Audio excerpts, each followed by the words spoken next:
గౌరవం JSP BC రాజ్యం కోసం పుట్టిన జేఎస్పీ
జిల్లా కేంద్రంలో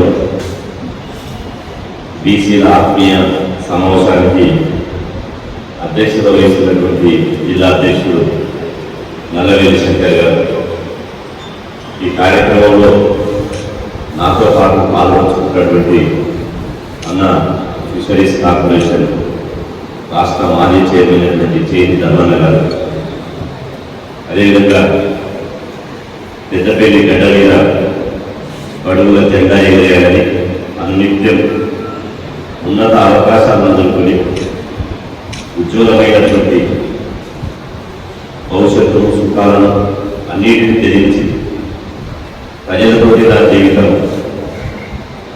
ప్రజలతోటే చివరి శ్వాస వరకు ప్రజల గురించి పోరాడతారని చెప్పి ఉంటున్నటువంటి మన ఆడబిడ్డ దాసరి ఉషా గారికి, అదేవిధంగా నాతో పాటు హైదరాబాద్ నుంచి వచ్చినటువంటి రాష్ట్ర కార్యనిర్వాహక అధ్యక్షుడు కుల్కచర్ల శ్రీనివాస్ ముజాల్ గారికి, ఈసీ విద్యాసంఘం జాతీయ అధ్యక్షుడు కాటిపడ విక్రయగౌడ్ గారికి, కరీంనగర్ జిల్లా అధ్యక్షుడు అన్న కనకన్న గారికి, బీసీ జేఏసీ వర్కింగ్ చైర్మన్ కొండా సతీష్ గారికి, అదేవిధంగా మా మహిళా సోదరులు జిల్లా ప్రధాన కార్యదర్శులు, అదేవిధంగా కుల సంఘాల నాయకులు, సర్పంచులు, ఎంపీటీసీలు, ప్రజాప్రతినిధులు, అదేవిధంగా విద్యార్థి నాయకులు, ముఖ్యంగా పాత్రికేయ సోదరులు, ప్రింట్ అండ్ ఎలక్ట్రానిక్ మీడియా మిత్రులందరికీ పేరు పేరున నా సామాజిక ఉద్యమ నమస్కారం. సోదరులారా, ఇప్పటిదాకా చాలా విషయాలు పెద్దలందరూ మాట్లాడారు. చివరిగా ఉషా గారు కూడా అద్భుతంగా మాట్లాడారు. పెద్దపల్లి గడ్డ ఇది బీసీల గడ్డ, ఎవరు కాదన్నా అవసరం. పెద్దపల్లి బీసీల పేరు మనం మెజార్టీగా ఉన్నది మనం. ఒక ఊరిని చూసుకుంటే, ఒక గ్రామాన్ని చూసుకుంటే, గ్రామంలో 90% తక్కువ ఎస్సీ, ఎస్టీ, బీసీ మైనార్టీలు, 9% ఉన్నవాళ్ళు పెత్తనం చేస్తున్నారు. ఈ 9% ఉన్న పెత్తనాన్ని పాటలేసి వాళ్ళకు రాజకీయంగా పెద్దపల్లి గడ్డ మీద పెట్టడానికి వీళ్ళ ఆత్మీయ సమావేశం ఏర్పాటు చేశారు. ఎన్ని రోజులు ఇంకా మీ ఆధిపత్యం, ఎంతకాలం దూపిడి, ఎన్ని రోజులు బీసీలను ఓటు చేసే యంత్రాలు చూస్తారు, ఎన్ని రోజులు మా భుజాల మీద ఎక్కువ ఊరేగుతారు, ఎన్ని రోజులు బీసీలను బానిసత్వంలో పెట్టేస్తారు. అందుకోసం కూడా పిలిపిస్తున్నారు. పెద్దపల్లి గడ్డ మీద నుంచి ఎవరు కూడా బీసీ బిడ్డలు బానిసలు కాదు. ఖబర్దార్ కాస్పల్లిగా ప్రతి బీసీ బిడ్డ బాదుషలు వేస్తుందని చెప్పి సందర్భంగా తెలియజేస్తున్నారు. బీసీలు అంటే బానిసలు కాదు, బాదుషలు.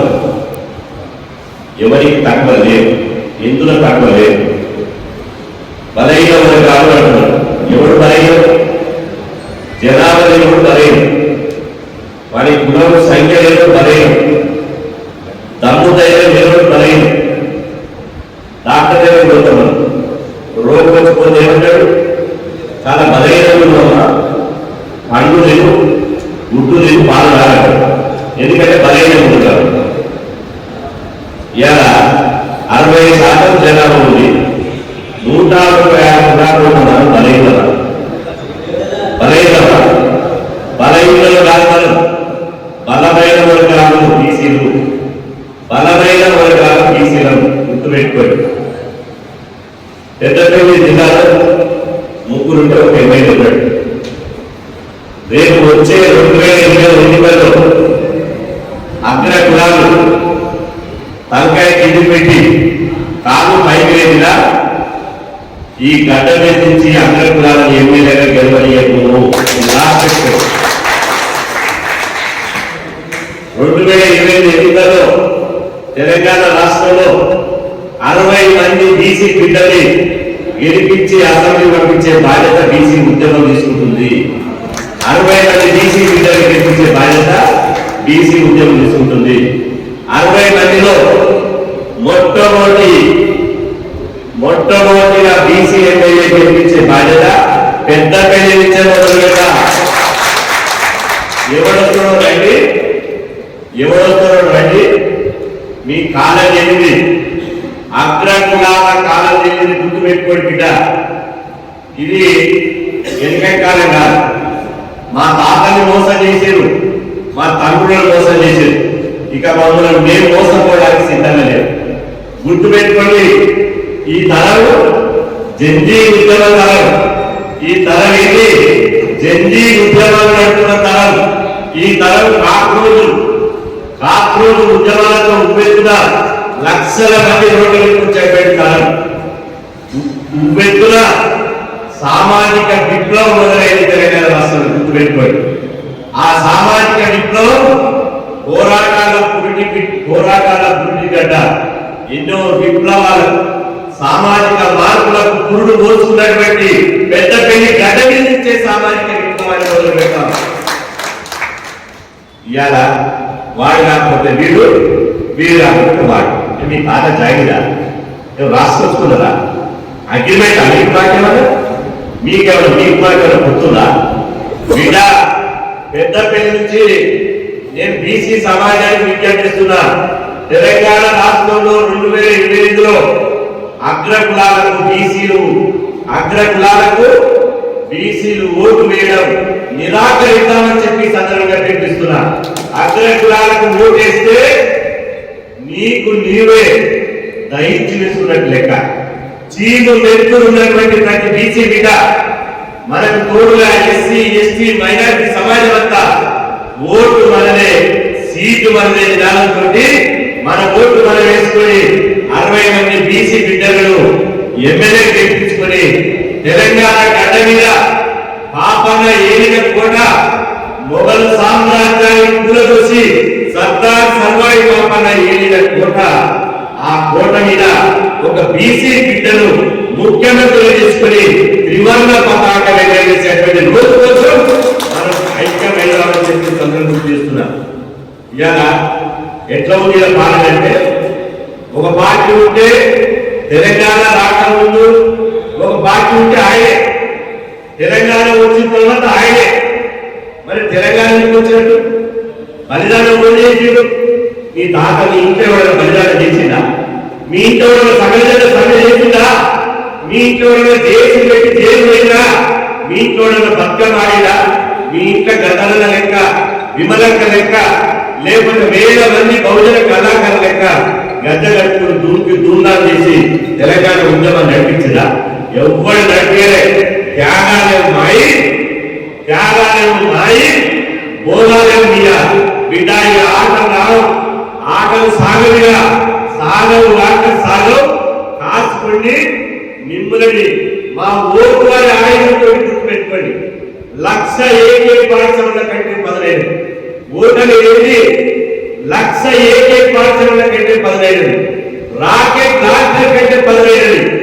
ఈ ఈ పదులైనటువంటి ఓటు ఆయుధంతో మిమ్మల్ని మా ఓటు మేము వేసుకొని అగ్రకులాలకు ఓటు నిరాకరించి మిమ్మల్ని ఎక్కడ మొదలెట్టాలి, మిమ్మల్ని రాజకీయంగా కరీంనగర్ గడ్డ మీద తెలంగాణ గడ్డ మీద వంద పెట్టేదాకా బీసీ సమాజం నిద్రపోదు అని చెప్పి ఈ సందర్భంగా తెలియజేస్తున్నా. ఎన్ని రోజులు మీ ఆకలిక నేను అంటున్నా 25 మంది ముఖ్యమంత్రులు అయితే ఎంత అన్యాయం మిత్రుడారా. బీసీలకు జరుగుతున్న అన్యాయం చూస్తే మన శరీరంలో రక్తం ఉప్పొంగుతుంది. బీసీలకు అంత ఇద్దరే కాదు, 25 మంది ముఖ్యమంత్రులు అయ్యారు. 25 మంది ముఖ్యమంత్రులు అయితే ఒక్కడు కూడా బీసీ ముఖ్యమంత్రి కావాలి. ఇది ప్రజాస్వామ్యం అంటారా? సిగ్గుందా ఏమన్నా సిగ్గుశలం ఉందా ఈ పార్టీలకు ప్రభుత్వాలకు? ఒక్కడన్నా బీసీ ముఖ్యమంత్రి అయినా 136 కులాలు 60% జనాభా 25 మంది ముఖ్యమంత్రి అయితే ఒక్కరు కూడా బీసీ ముఖ్యమంత్రి కాకపోతే ప్రజాస్వామ్యం ఎట్లయితది? ఇది ప్రజాస్వామ్యం కాదు, ఇది అగ్రకుల స్వామ్యం, ఇది ధన స్వామ్యం. వారసత్వ రాజకీయాలు, ధన రాజకీయాలు, కుల రాజకీయాలు చేస్తున్నారు. వారసత్వ రాజకీయాలు తెలంగాణ గడ్డ మీద వారసత్వ రాజకీయాలు నడవలేం. గుర్తుపెట్టుకోండి. మీరు పోతే ఆయన పోతే ఆ కొడుకు, కొడుకు పోతే కోడలు, కోడలు పోతే బిడ్డ, బిడ్డ పోతే అల్లుడు, అల్లుడు పోతే ఇంకోడు, వాడు వీడు ఎల్లయ్య కూడయో మొత్తం సపరివార సమేతంగా మీరు ఇవాళ పరిపాలన చేస్తున్నారు.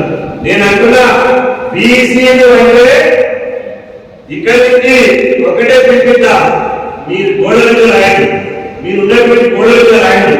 బీసీ అయితే మీరా ఇక్కడ నుంచి మేము బాధితులం కాదు, మేము పాలకులమే వస్తున్నాం. కాకపోతే బీసీలు అయితే బాధితులు కాదు, పాలకులమే వస్తున్నాం అని చెప్పి మనం బయలుదేరవలసినటువంటి అవసరం ఉన్నది. ఇవాళ తెలంగాణ ఎట్లయితే చూసినా తెలంగాణ వస్తూ ఆయన దళితుల ముఖ్యమంత్రి చేస్తారు. చేసినా దళితుల ముఖ్యమంత్రి కాదు. తెలంగాణ భూమి 56% కొనుక్కునే లెక్కలు పెట్టాలి. 56% ఉంటే మన రిజర్వేషన్ శాతం ఎంత? 29%. మరి 56% నుంచి 29% ఎక్కిస్తారు. అందరికీ జనాభా ఎంత ఉంటే అంత ఇచ్చి మరి బీసీలకు జనాభా ఉన్నంత వరకు ఇవ్వాలిగా, ఇస్తలేదు. మనం ఎందుకు అడుగుతారు? రాజకీయ నాయకుడు రాగానే దండేసుడు, దండబిడ్డు, ఆయన రాగానే వేసుకున్నాడు, విడతలు అయ్యా సార్ అయ్యా దండం దశకమిడు. ఇదే మన పని. మన తాత ఏమలేదు, మన తాత వాళ్ళ తాత ఏమలేదు. అయ్యా బాధ్యత రాని కాదు అనలేదు మన తాత వాళ్ళ తాత. మన తండ్రి ఏమలేదు, అయ్యా పక్కన ఉదాహరణ. ఇప్పుడు మనం ఏమంటున్నాం? ఏమంటున్నాం? ఎక్కలేదు సార్ సార్ సార్. భాష మారింది తప్ప బానిసత్వ ఆలోచన మాట్లాడు. బానిసత్వాన్ని బద్దలు పెట్టి ఆత్మగౌరవంతో జీవించడం నేర్చుకోవాలి. గుర్తుపెట్టుకోండి, ఆత్మగౌరవం మన జాతికి ఉండాలి. ఆత్మగౌరవం లేని వాడు బానిసల కంటే హీనమైన ప్రొఫెసర్ అంటాడు. అందుకోసమే చెప్తున్నా, ఇక్కడ వచ్చిన వాళ్ళు 100 మంది కావచ్చు, కానీ నాకు లక్షల మంది సవాలు. ఇలా కుల సంబంధ నాయకులు వచ్చారు, మీ కులాలకు చైతన్యం ఉండేది. కుల సంబంధ నాయకులు వచ్చారు, మహిళలు వచ్చారు, ఒక్కొక్కరు 1000 మంది తయారయ్యారు. బీసీ ఉద్యోగం ఎందుకు కాదు? 45% రిజర్వేషన్ కల్పిస్తున్నారు కదా. 45% రిజర్వేషన్ కల్పిస్తుంటే అసెంబ్లీలో అన్ని పార్టీ మద్దతు తెలిపారు. ఢిల్లీ వాళ్ళు అందరూ అనుకుంటారు.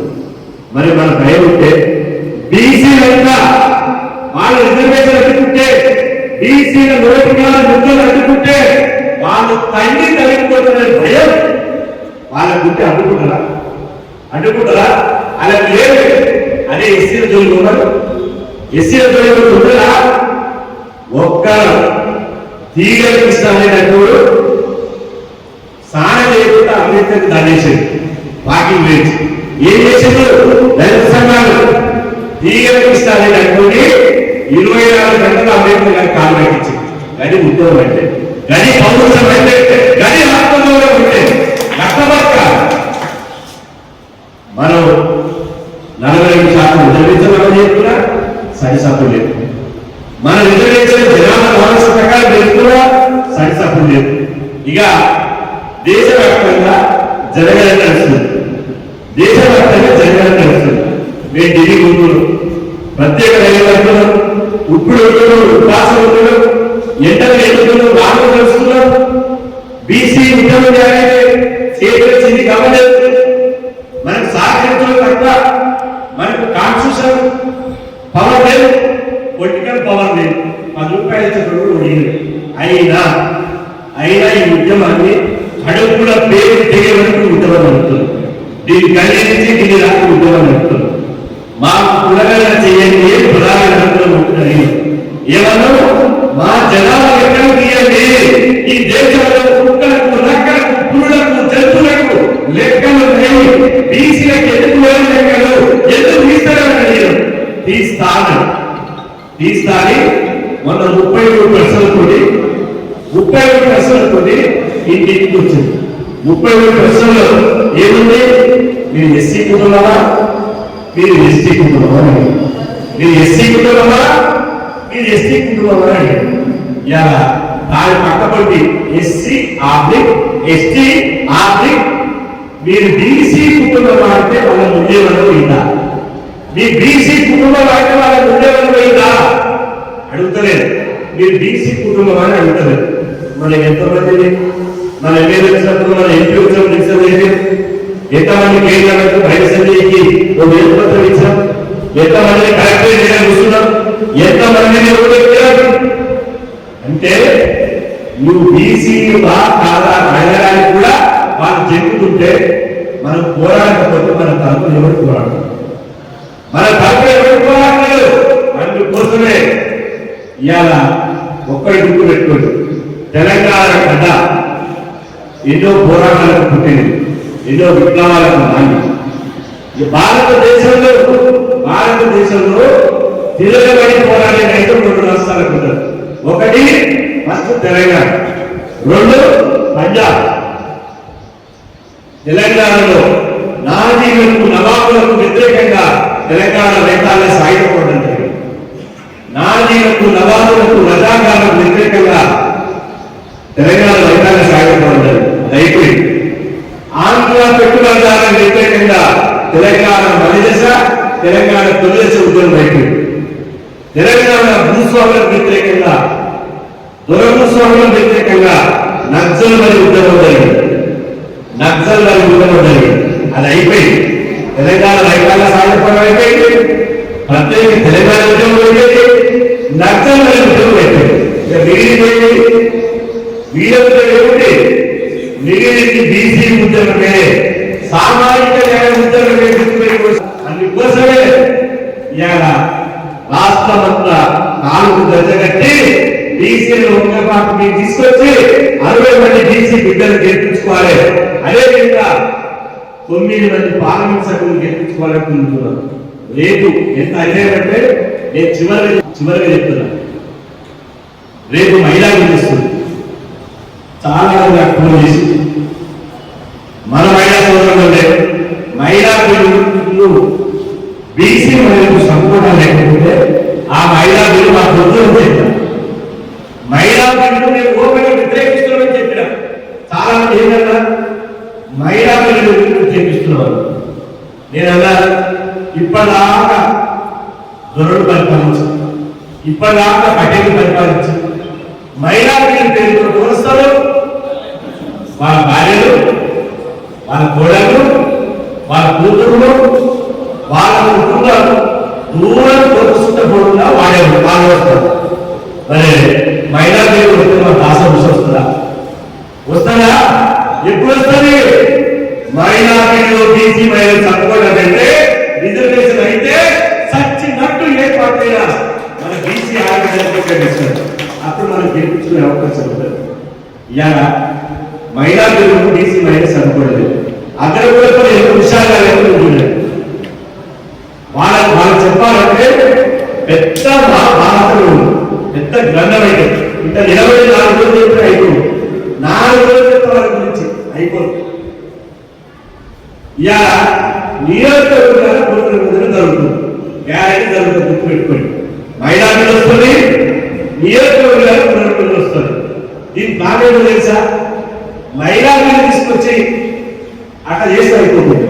ఆ నియోజకవర్గాల పునర్విభజన జరిగితే ఈడ దొరలేస్తారు, ఇంకో పెద్ద పెళ్లికి ఇంకో కాన్సెన్స్ ఏర్పడుతుంది కదా, అది మహిళకి. నియోజకవర్గాల పునర్విభజన జరిగితే తెలంగాణలో 175 అసెంబ్లీ స్థానాలు అయితే 125 ఉంటాయి కదా, 55 మహిళలకు జరిగింది. అప్పుడు ఏం చేస్తారు? పెద్దపల్లిలో ఇంకో నియోజకవర్గం ఏర్పడతాడు. ఏర్పడగా ఈ దొరలపాలు ఎట్లుందో తెలుసా? ఈయన ఆయన కొత్తగా టీవీ ద్వారా ఏదైనా నియోజకవర్గంలో అక్కడ బాగా ఉంటుంది. లేదంటే భార్యకు ముఖాలు ఆపరేషన్ అయిందో ముసలాలు వేస్తుందంటూ కోడలు నిలబెట్టాడు, లేదంటే బిడ్డలు నిలబెట్టాడు. కానీ ఆ పార్టీలో జెండా మోసేటువంటి వాళ్ళు నిలబెట్టారు. ఆ అగ్రకులాలు అనుకుంది కూడా అగ్రకులాల ఆధిపత్యాన్ని రాజకీయ పెద్దలు అందిస్తున్నారు. అందుకోసమే కేంద్ర ప్రభుత్వాన్ని మాకు మహిళా బిల్లు బీసీ మహిళలకు సపోర్ట్ లేకుండా మహిళా బిల్లు అంగీకరించారు. చేయాలి, అప్పుడే సామాజిక న్యాయం జరుగుతుంది. అప్పుడే నువ్వు నియోజకవర్గాల పురోగతిగా బీసీలకు న్యాయం జరుగుతుంది తప్ప నువ్వు 75 ఇంకా 750 నియోజకవర్గాలు చేసిన అగ్రకులాల ఆధిపత్యమే రాజ్యమవుతుందనే విషయాన్ని మర్చిపోతూ చెప్పి సదనం గుర్తిస్తున్నారు. వాళ్ళని ఎట్లుందంటే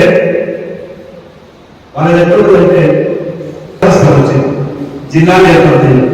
పెద్దపల్లి జిల్లా పెద్దపల్లి పొద్దుగా మనకి కవర్తాలని ఏం చెప్తారు. మీడియా సోదరులు ఉండరు, వాళ్ళకు కూడా తెలుసు. ఇప్పుడు తెలియదా మనోహరండి ఎవరి మీద మనోహరం మళ్ళా తెల్లారి ఈయన రావు ఆయన చెప్పింది మీడియా సమస్యలు. కానీ రాత్రి అందరూ ఒకటే చీకటి రాకపోతే సండే రాకపోతే సాయంత్రం కూడా హోటల్లో నడుచుకుంటారు, బిజినెస్ నడుచుకుంటారు.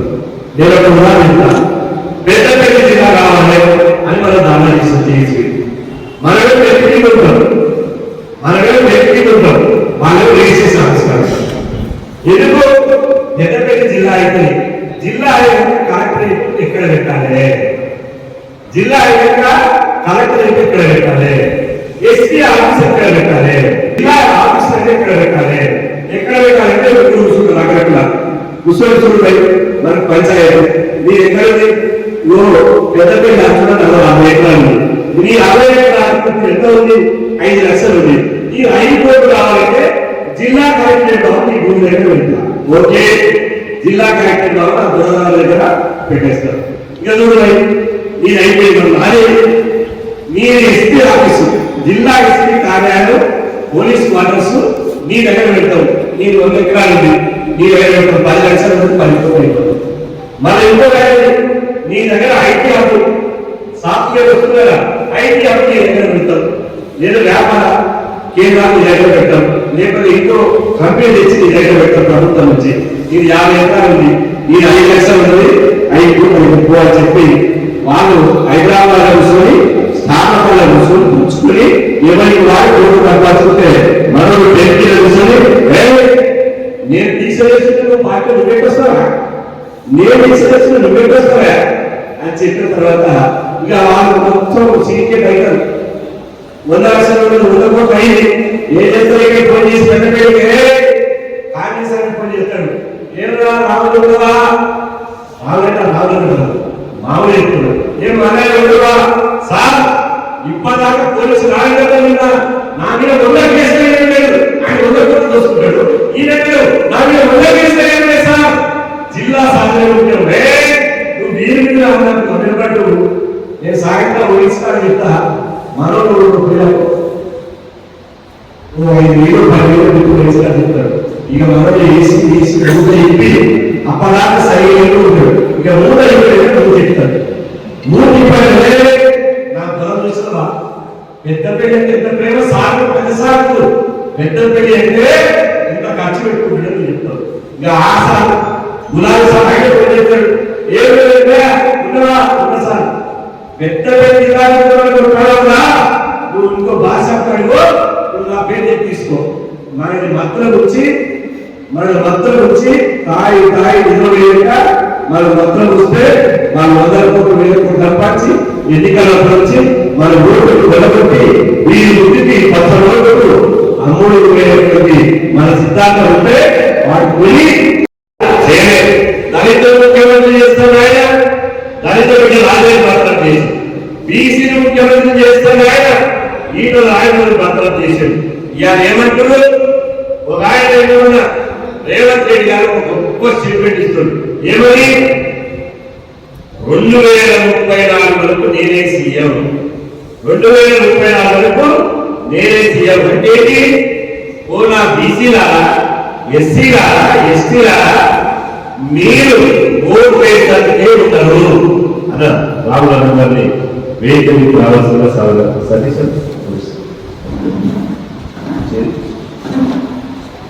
మీరు జెండా పోస్టర్కే ఉండరు మీరు గురియకే ఉండరు మాకు బీసీ ఎవరు ముఖ్యమంత్రి పీఠమే చూడలేదు అని చెప్పి ఆయన చెప్తున్నాడు. అంటే కాంగ్రెస్ పార్టీ నుంచి బీసీ ముఖ్యమంత్రి కాదు అని చెప్తున్నాడు. ఇక బీజేపీ మీకు తెలుసు బీసీ ముఖ్యమంత్రి చేస్తారు ఎన్నికల బీసీని ముఖ్యమంత్రి చేస్తా అని చెప్పి బాగానే ఉంది. మనం కూడా సంకల్పించుకున్నారు జబర్దస్తున్నారు ధన్యవాదాలు చెప్పారు. అమ్మాయి బీజేపీ బీసీల చేతిలో పరిపాలన